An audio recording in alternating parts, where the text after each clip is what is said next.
Welcome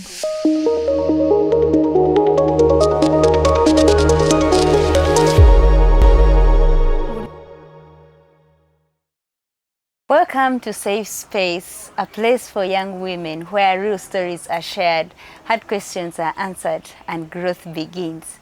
My name is Livia Arinda.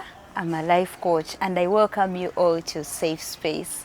Thank you so much for always following our program. Thank you so much for the comments, for the questions. We really appreciate the feedback. And as I promised, we are always going to be responding to those questions which you'll be sending in either from our phones, the WhatsApp numbers, or from our social media. And still this week we received a question from one of our viewers, and she's a single mother, and she sent in a question which we are going to discuss today. She said, "Hello, Coach Arinda. My name is Justin. I'm a single mother of one. My concern is I was raised by a single mother, and even when I did my best to make my marriage work, it didn't. I'm raising my daughter alone. My worry is that my daughter may end up becoming a single mother too. How can I break the generational cycle of single motherhood?" And I know there are many people who are going through the same, like Justin. And thank you so much, Justin, for raising that great question. And today is what we are going to discuss about. But before we dive into that question, I'm not alone. I'm here with amazing ladies who are going to help us break down that, and we fight this single motherhood. You're most welcome. Thank you. Kindly introduce yourselves to our viewers. My name is Tracy Atkonda. I work with Mosichana Uganda as a partnerships and donations manager. We deal with women empowerment and production of reusable sanitary pads. And I'm so happy to discuss today's discussion. And I'm passionate about seeing such women prosper, and they have different testimonies tomorrow. Wow, thank you so much. My name is Joan Chihembo, and I'm a life coach, a certified relationship coach. I'm a mother, a wife, and also I work with Bread Vet Drug Shop. It is located in Nansana. So what else? I'm so glad to be here. Thank you for hosting me. Yeah, and the fact that single motherhood is still part of what I love talking about, and seeing women prosper and seeing women being empowered. It's my place, my safe space to be, and I'm so glad that I'm here. Good to have you on the show. And whoever is watching, if you've been following up, according to the UBO statistics of 2024, they say the rate of single mothers is increased from 20% to 30%. So you know what that means. So, and according to their report still, they said the age range is between 18 and 35. So it's among the youth. It is affecting so much the youth. So we would want to first understand what is causing this high rate of single motherhood among the youth. My own understanding of single motherhood, I think what is increasing the rate, it's because of poverty levels, because the demands are high and the competition, Uganda's income rate, the expense rate, people end up making wrong decisions that lead to single motherhood because they do not want to be there. We get it wrongly, the communities get it wrongly, but these guys do not want to be there, but they're forced by these different circumstances. And also the cultural barriers, like cultural leaders in some tribes or cultures, people think ladies should be there to get married. And sometimes they get there and things fail, and they are supposed to drop out of these marriages because they're supposed to be submissive. These narratives that have been moving around. But is being submissive bad? It is not good at some extent. That's why we keep on saying woman empowerment, because we are maybe all when human. when it ends up into manipulation and being abused. Is not. I don't think submissive should be the word per se. It should be an understandable marriage, because it is a consensus. it should not be a submission. We are all human. We should understand each other. That is what I think. And that's why we get it wrongly. And at the end of the day, marriages are breaking up, causing single motherhood. Because you go there thinking it is going to be a consensus, you end up finding it a submission to someone else who you thought would be a partner and a friend. Yes, there are religious barriers. In some religions, you hear women are supposed to be to pray from this side.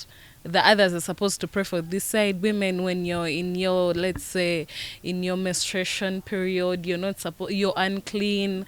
So these different religious cultures that we follow sometimes cause women to feel, to feel like they're segregated, to feel like they're not a part of the decision, that they're not accepted in society. And at the end of the day, they push women to these different small things we think are small, push us to to circumstances that lead us to single motherhood. Yes, so there are very many circumstances that come in here and there, but let me accept Joanne to also give some, to give some views. Yeah, sure.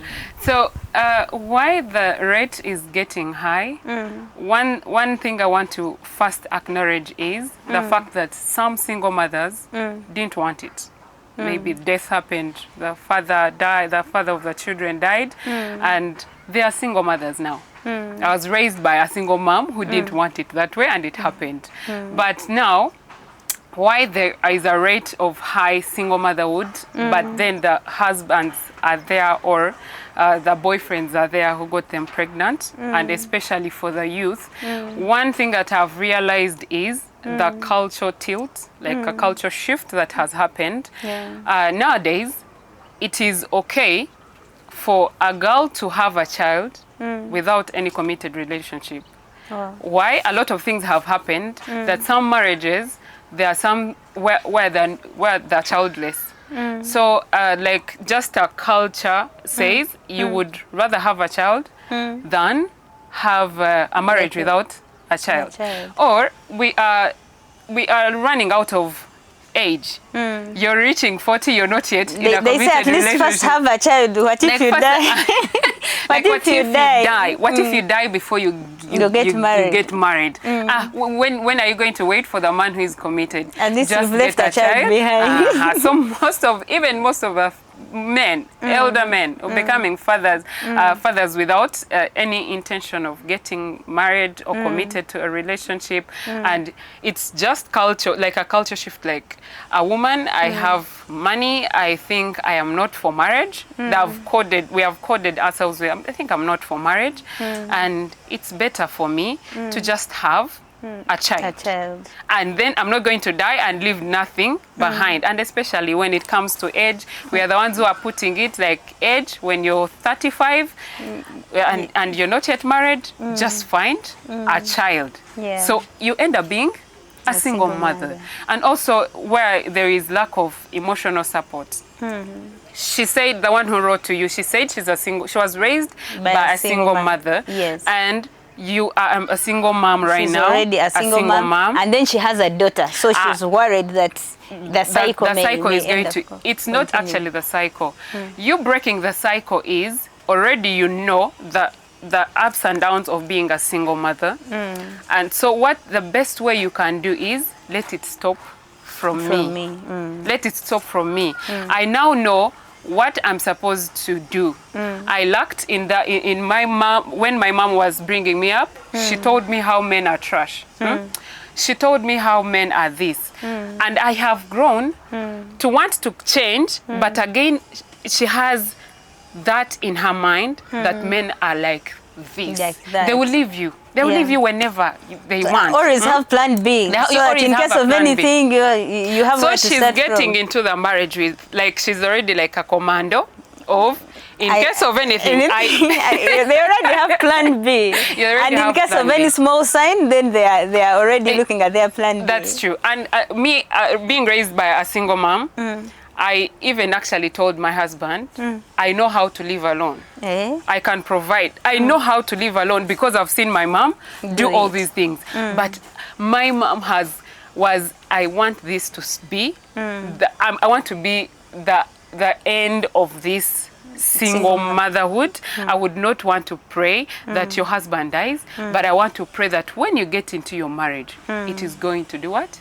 To work out. Because I've then raised you in a space of, I'm a mother, I am a man, I am your sister, I am, then what else do I know? I know nothing else. There's when you grow up and there is nothing else that you know but being a commando as a man, then you can be soft. But again, the alpha female could also run over because subconsciously I gravitate to that. So most of the mothers that were, even families that are being, there is a man, but the man comes as a visitor. Okay. Your dad is like a visitor at home. When he comes and he steps in the home like this, everyone is going to the bed. To run out. But when mom is around, you're playing around with them. So yes. you are, the family is you're single. Yeah, it's a single mom. So actually, in my practice as a life coach, while working with most of the single mothers, and even some married people say they are single mothers in their marriages. So you find outside they think you're married, but deep inside, whatever is going on, you're single. You're single. You're single. And another thing, what I've realized as I work with these single mothers is most of the single mothers I've worked with, the way they started these marriages and relationships was not the right way. Because I've not met many formally or legally married people being single mothers in my practice for the people I've talked to. But most of them you find either it was one night stand or they were just cohabiting. So I think as we also look at reducing this rate of single motherhood, we should look at preparing people for marriage and also preparing ourselves getting married the right way. Yeah, but as we continue still with this topic, we are remember we are at Namaste restaurant in Kamocha. If you have a wedding, parties, weddings, you have meetings, you want to take your family out, you want to take yourself out, if you would like this kind of setting, whether you want to sit down, there's also a place for children where they can play from. So Namaste restaurant is a place for you. We are still continuing. Don't go anywhere. We are coming back.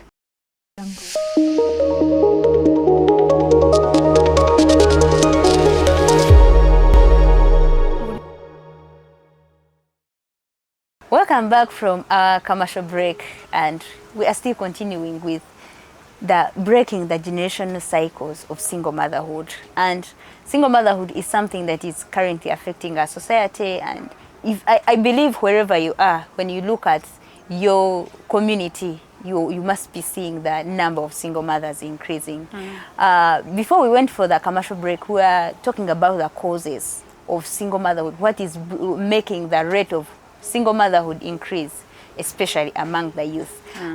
So what are the other causes that are bringing it? There is this economic, like girls, I don't know if it is the girl math that we are using, but it's really causing the single motherhoodness come to arise. They are using as an income, a source of income. Giving birth so it's a to business. yeah, it's becoming a business. You see how other people do it for surrogacy or something, but girls are targeting men who are powerful, I can say, and they are maybe having a space in the government, and so you target them.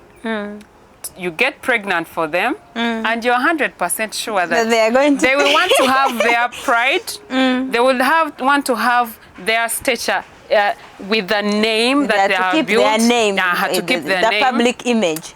Thank you. The public image. And then he's going to make sure that child is well catered for. Even you're well catered for. So that you never say anything. Never say anything. And that is how some are becoming single mothers. Isn't it true? Yeah, it is very true. Very true. I've remembered something. I think to add to that, girls out here do not even know these things. They do not have the knowledge. And here, like in towns, we think, they know. They are just, they are just not serious. But girls out there, we go to field, and girls don't know these things. They don't even know protection is there. They don't know they should say no. There are some tribes that tell you they do not tell a man no. When a man tells you, you should obey. You should say yes. So girls there know they are supposed to say yes. So there are teachers out there telling them, I want to do this to you, and they're like, it's okay. Their parents are telling them, their uncles. So the norms in the societies, and girls do not have this knowledge. So I think we should not get tired to sensitize these girls, because the more we leave them behind, the more these causes go generational wise. And even our parents fear to tell us. That's true. They're like, your aunt is the one supposed to say it. Let me tell you what saying. And then they in Runyankore they say akatiba kinika kachirikatoe, like you when kachirikabisi, but still young. Then when it grows, you can't bend it. It's already firm. So as a young child, you have grown, you're 13 years, and that's when they're taking you to your senga to tell you that sex is this, and there is protection. 13 years, a child nowadays. Sengas are our enemies. The sengas are our enemies. Yeah, tell me. But still, sometimes we don't have even time for the sengas. We are in boarding schools. We are in boarding schools, and then there are different type of people, the children that you're going to meet, those who are well conversant, those who, and they also don't know yet, but then they're already they're already sexually active, and then they're meeting you from Chana Mkaka. You didn't know anything, and then they're telling you have to have a boyfriend. Boyfriend for what? Then so you're like learning on the job. This child is just learning on the job of, when you have a boyfriend, you're supposed to touch. Okay. When you have a boyfriend, you're supposed to do this. Everything is for this. So then they lie. When you get a boyfriend and you do this, you will get a nice body. You will get a bum. They start being tempted to do these things. Talk about that. To look like their peers. Okay. So basically, that is causing a lot. I think another thing I've seen that is causing is people who were raised from single mothers. Like you said, you find you are a single mother, but then the way you're raising your child, you're also raising them in their life. So you find there are patterns which are happening in the homes, where you find some of these children, they first of all, they know the family setup, the family dynamics. It's only, my mother is the one in charge of everything. So it continues with that, and you find that at the end, these patterns, they make children to also be single mothers. That's true. So what are some of the other patterns that may be in homes, that are in homes that make these children to be single mothers? Okay, I think the absence of fatherhood. Like, these kids need affirmation from their father. They want to see a father figure. And now when the father figure is not there, just like she said, you keep on feeling like men are not, they have no big importance. You feel like, after all, my mom has raised me alone. I can also do the same. So when a man tells you things of I want to reach home and I find food on the table, you're like, but no one was asking my mom for food. I can also live alone and not get any of these demands. And of course, sometimes when women get financially strong, they feel like they do not need men in their life. Isn't it where we are confusing women empowerment and then being responsible as a woman in your home, because then your partner is not supposed to say, put for me food on the table. You as a woman, you're supposed to know. But again, where it has reached a point of a man telling you to put food on the table, that means you're not putting it. You're not putting it. So then that culture, but again, maybe it is coming from them being raised by a single man who has given them, even when they are married maybe, but the dad is absent, and then the child is, this is how. this is, I didn't see they my don't, dad they asking know, my they mom think food. that's how things are done because they didn't get role models. Their family, that was the family they grew up in. There was emotional abandonment of, there was no affirmation from the dad, because these children, they actually don't want to see how you're hardworking as a mother or hardworking as a father in a home. They want to see how the dad treats the mom, and that is the only way they're going to learn. We've seen, I have two children. Sometimes I'm just seated at home and they're walking around doing exactly what I do, and I'm like, whoa, I need to check myself, because anytime if I'm doing wrong, she's going to pick it up. And that I'm raising a girl. I'm raising a boy. Yes. I need to make sure that if I'm walking, then they're going to copy in our footsteps. So most of the times, both men and women have not realized that we are actually just being examples. We are never do as I say, not as I do.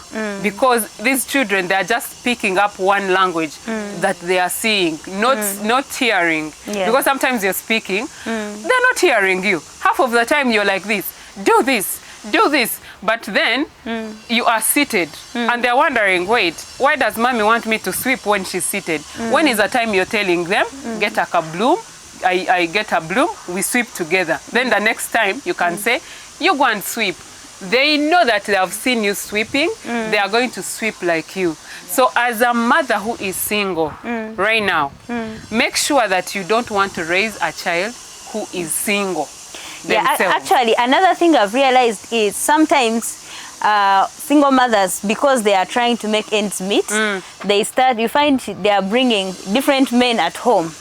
So a child goes, today mommy has this boyfriend, after 1 year has another boyfriend. So as the child is going, actually I even received a case where one of the mom's boyfriends was also reaching out to the girl. Yes. So as single mothers, we need also to be, as we become the good examples to help our girls not to copy who we are, again, we should avoid being the bad examples. Because if you keep on bringing different men maybe every year or whatever frequency you're going to bring those men, a child will know that it is good to have different men, and of course they will get to know at some point that it's for financial gain. As they grow up, they will also get to those men. Some I've seen children raised by single mothers who also now, like you said, look for those big men because they need also more support. So as mothers, as we look at breaking this cycle, we also need to look at those patterns that we do at home. Even if you have your person, possibly don't bring them home, because whatever you do at home, remember there is someone who is watching you. Let me make for you some funny thing that I heard someone say. He said they were asking him why he has not given his life to Christ, a man. So he said, that day I slept with a mom and her 3 children. Because that I did, I don't know if I'll ever forgive myself. But the mom introduced this gentleman who was young and the mom was old. The children were 13, 14 and 15.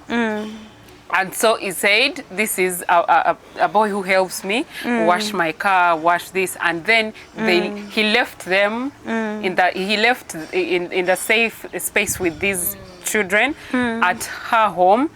So yet he was sleeping with their mom. And so he slept with all of 3. And so he says, you know what, getting born again, I know that thing, the Lord will never forgive me. So mothers who are single, there is also one who is from mainstream who said, even if I love you like how, I'm not bringing you to my home. My child is not supposed, when I get to my home, I am very holy. I have never had sex anywhere. But then I know why she's doing it that way. She's protecting this child. The children. That in case this happens, you can protect yourself. You can protect yourself. I think still people fear talking about these things. You know, we go for outreaches in schools. When the head teachers here, you're going to talk about topics of single motherhood, of sex. They think you're being immoral. But I think this should be normal topics we should normalize and talk about, such that they live in the day-to-day lives of these young girls, such that tomorrow, even if they're going to do these things, they know what to do. Okay, when all things have gone wrong, what should I do next? To add on what you're saying, myself, as I said, I'm a life coach and I've worked with so many single mothers. But one of the first attacks I got was that I was promoting. Whenever I would talk about single motherhood, they would attack me that I'm promoting single motherhood. What I do, it's not that we are promoting it. We are actually trying, because by the time, if you want to fight something, you can't fight it without accepting that it is happening. Yeah. You have to first acknowledge that a problem is there, then you see how you can fight the problem. So what I do, and I want to clear it, because most of the people have come to my inbox, and I really want to say it's not promoting single motherhood, but we are trying to talk about it so that those who are already single mothers can see how to live their lives and stop the cycle. And those who are not yet single mothers, they can know how to avoid it. But this topic of single motherhood, it's really long, and we are going to come, in our next episode, we shall continue with it. Till next time, bye-bye.